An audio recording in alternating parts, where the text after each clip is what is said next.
So our next speaker is Dr. Mamta Agarwal, who is a consultant cornea and refractive surgery from the Medical Research Foundation, Chennai, and she is going to talk on peripheral ulcerative keratitis, the non-Murans, PUK.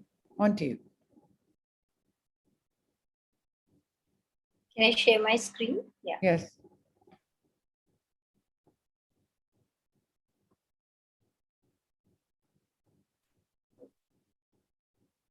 Good evening, all. Thank you, Dr. Chitra, for having me here. I'll be speaking about peripheral ulcerative keratitis, the non-Murans one, for the next few minutes. So I start with this case. It was a 45-year-old gentleman who had come with complaints of decreased vision, pain, and redness for the last 3 months in his right eye. And he was a known diabetic. Visual acuity, as we see, was just counting fingers close to face. On a detailed workup, the TB workup was negative, but his ESR was raised and C anchor was positive. His HRCT chest, it showed pulmonary nodule with a brown glass opacity in the left lobe. So here's a patient who was diagnosed to have granulomatosis with polyangiitis. So what is peripheral ulcerative keratitis? This is a destructive inflammatory disease of juxtalimbal corneal stroma, which presents with an epithelial defect, stromal inflammatory cells. It's a progressive stromal melt in a crescentric shaped form. And the adjacent structures, including conjunctiva, episclera, and sclera, they're also involved. If not well controlled, it may lead to corneal perforation. It may lead to scarring, thinning, and vascularization, and hence decreased visual acuity. So what are the causes? We know that it can be purely ocular or it can be systemic. But then it can be infections or non-infections. What is the exact pathology? We are still unknown. But the pathogenesis, what we all know, that there is an inflammatory stimulus, which can be a microbe or an immune-mediated disease. It can be a malignancy or a trauma. And it causes recruitment of the neutrophils, the inflammatory markers, and then activation of the complement pathway in tissues and blood vessels. There is increased vascular permeability and chemotactic factors, and thus it causes the increased permeability through the neutrophils, which release collagenolytic and proteolytic enzymes. The corneal stroma gets necrosed and there is progressive thinning. And here we have a disease which we all know as peripheral ulcerative keratitis. So as we discussed, this is like, it can be purely ocular or includes the systemic diseases. The ocular may be microbial or it can be non-infectious. And the similar way in the systemic conditions, it can be tuberculosis, syphilis, herpes zoster, or the non-infections ones like most common being rheumatoid arthritis, SLE, or granulomatosis with polyangiitis. So these are few pictures here. One of a patient with rheumatoid arthritis with peripheral ulcerative keratitis, as we all see. And on the right side, there's a patient with SLE and presented with bilateral peripheral lesions. Visual acuity was 6.6 in this patient. And here are some of the patients with ocular diseases, like on the left side, this is Murans, which my next speaker will be talking about. But the next one, it's a Mycobacterium tuberculosis. Patient had systemic diseases, including brain and lungs. And this was a sclerokeratitis. And extreme right, this is a patient with herpes zoster and presented with the peripheral lesions in the corneal stroma. So how do we clinically evaluate these patients? It's very important. The symptoms will be all, it's pain, redness, watering, photophobia, but visual acuity can range from 6.6 to just light perception. It depends whether it's astigmatism because of the extreme peripheral thinning or a corneal opacity, or if it just perforates. So what are the signs? We say that it's a peripheral crescentric ulceration. As we see in the picture on the right, they can be associated limbitis, scleritis, anterior uveitis, and then because of inflammation, cataract, and then peripheral thinning with vascularization. So this is a patient, as we see, it's a crescentic gray-white infiltrate. As we see in the inferior periphery, the peripheral cornea has a defect. There is superficial stromal thinning, and it all spreads circumferentially with an overhanging edge and undermining leading edge. If the inflammation is not controlled, it can lead to corneal perforation. So this is what we mean by the overhanging edge, and this is like undermining the active infiltrate. And this is just a patient to show Murans ulcer, and the cornea in the periphery becomes paper thin, and there's an active edge here. And if the inflammation is not controlled, we can just have a central island of cornea in these cases with peripheral ulcerative keratitis. And if not controlled, it can just simply perforate and visual acuity is lost. So this is just a patient to show the healed peripheral ulcerative keratitis. We can see anybody with a controlled inflammation and the systemic disease, we can see these marks on the corneal periphery, which are the telltale signs of active disease in the past. So this was a patient in the right eye. We can see it's again a complicated cataract and peripheral lesions in the periphery. Patient also had scleral inflammation. And we did the cataract surgery. Once the inflammation was controlled, he recovers to 612 in the right eye. Unfortunately, the visual acuity in the left eye was just 6/60. So besides the ocular symptoms and signs, we need to know a very detailed systemic history in all these patients. It may be simple as rashes, ulcers, or a patient with hair loss, but it may also involve patient with cough, asthma, pneumonia, breathlessness. We need to do all other investigations for the systemic workup, which includes genitourinary, musculoskeletal, gastrointestinal, and neurological history too. Patient may just say that he's not able to hear properly, or he has swollen earlobe, which may point towards relapsing polychondritis. And then look at the nose and any history of oral ulcers, dryness. So here are these patients like rheumatoid arthritis with deformities in the fingers. This is the most common of all the PUK associated with systemic diseases. And here's a patient with a swollen pinna, relapsing polychondritis. And this is a nodular scleritis and also with a PUK. And here's a patient with SLE with a lesion on the nose, and patients with herpes zoster ophthalmicus and Hansen's disease. We need to see that saddle nose deformity. How do we investigate? It's a standard list with a complete blood count and the non-specific inflammatory markers, which may include ESR, CRP, renal and liver function tests. We need to investigate for syphilis, tuberculosis, the immunological tests, including RA, ANA, anti-CCP, C-ANCA, P-ANCA, and also to rule out sarcoidosis. A complete urine analysis is a must. CT chest, sinuses and orbit is also helpful. It's very important that we include a microbiological workup. We have to remove all the infections if there are any, which may be just bacterial or viral, acanthamoeba, fungus, syphilitic or mycobacteria. Ancillary investigations, they are important only when the patient has scleral inflammation, especially the posterior scleritis. So what is the goal of therapy here? We have to promote epithelialization, improve the surface wetting, suppress the immune-mediated local and systemic inflammation, and prevent complications. The topical treatment, just preservative-free lubricants, which helps in surface wetting, dilutes the inflammatory mediators, the collagenase inhibitors, steroids, immunosuppressives, cycloplegics when there's associated uveitis, and antibiotics when there's an infectious PUK. How about the systemic treatment? Again, if we have a patient with tuberculosis, syphilis, herpes zoster, antibiotics take the lead. 1 minute remaining, ma'am. Sure. Oral tetracyclines, oral and intravenous corticosteroids, especially when the patient has vaginous granulomatosis, and then steroid-sparing immunomodulators, where methotrexate, azathioprine, mofetil, and cyclophosphamide, they take the lead. Now we have infliximab, adalimumab, and JAK inhibitors also in the same list. So this was just a patient to show the SLE patient pre and post-treatment. Patient is on treatment with steroids, azathioprine, hydroxychloroquine, and cyclosporin, 8 drops. And this is another patient who had psoriasis and gout. His CRP and ESR were raised. And this is again to show pre and post-treatment, and patient was well treated.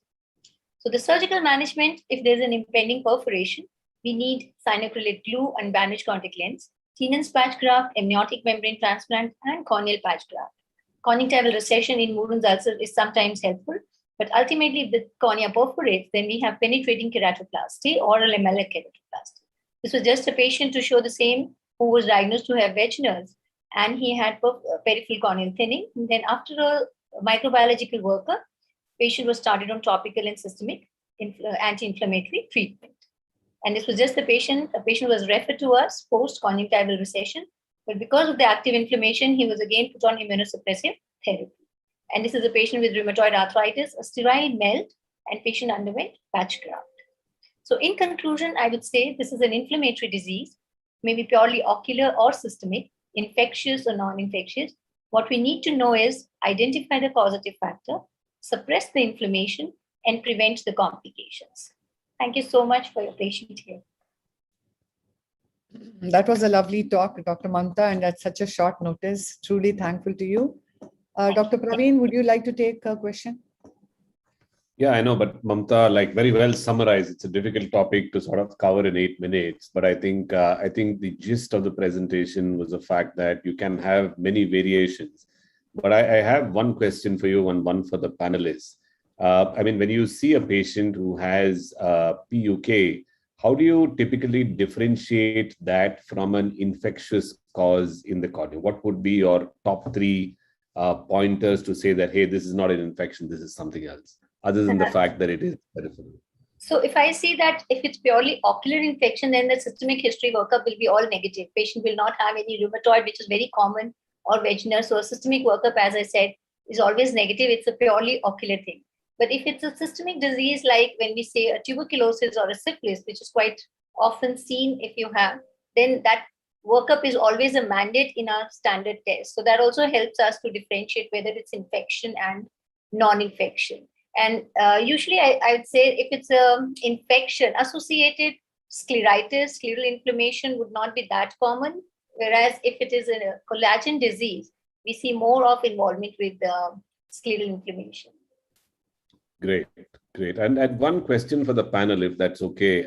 Anybody can take it. But then from the perspective of knowing that this is a systemic problem, and you obviously are getting a clue in the fact that you're having either vasculitis or inflammation or a collagen vascular pathology that is going on systemically, how crucial do you think it is to involve an internist or a physician in your management of this patient, both from the point of view of making sure there are no complications and also using systemic immunosuppression? Praveen, can I come in there? Yes. Okay, so one interesting part, I mean, you just nailed the thing there. We all do the investigation, but we know that it's a fishing expedition. When you do many tests, and some of them by chance alone can come positive. But as Mamta was showing the importance of general examination, how likely it is that somebody has a bad vaginous and can only present with a small PUK and nothing in the body. It's possible, anything is possible in biology, but the likelihood are less. So there are chances that if a thorough physical examination is done, they will be able to pick up many things which are suggestive of particular disease, and then test which is done, a laboratory test, that actually builds up the probability and that confirms the diagnosis. So as you rightly said, involving rather than we believing our medical knowledge and trying to investigate the patient for the general examination, it would be very crucial to involve an internist who has a decent knowledge about such kind of thing. And that will also help us to possibly streamline the treatment in terms of the immunosuppression, which can sometimes have its own side effects. And it's always better to involve those who are trained into that. Dr. Titiyal, you would want to add something? It's not there. Can I add something here? Yes, In yes. continuation to Himanshu, that's very correct that all these patients need a really thorough investigation by a rheumatologist. Even if we ask the history for any patient, especially when we are seeing a bilateral PUK, which we think may be more often involved in rheumatoid or vaginous. So it's always a mandate that we just send them for a complete checkup with a rheumatologist rather than just a general physician who will actually look into the deeper aspects. And we being probably uveitis specialists, we are comfortable with the first line immunosuppression. But suppose it is vaginous, which actually rituximab and all these things, biologics come into play.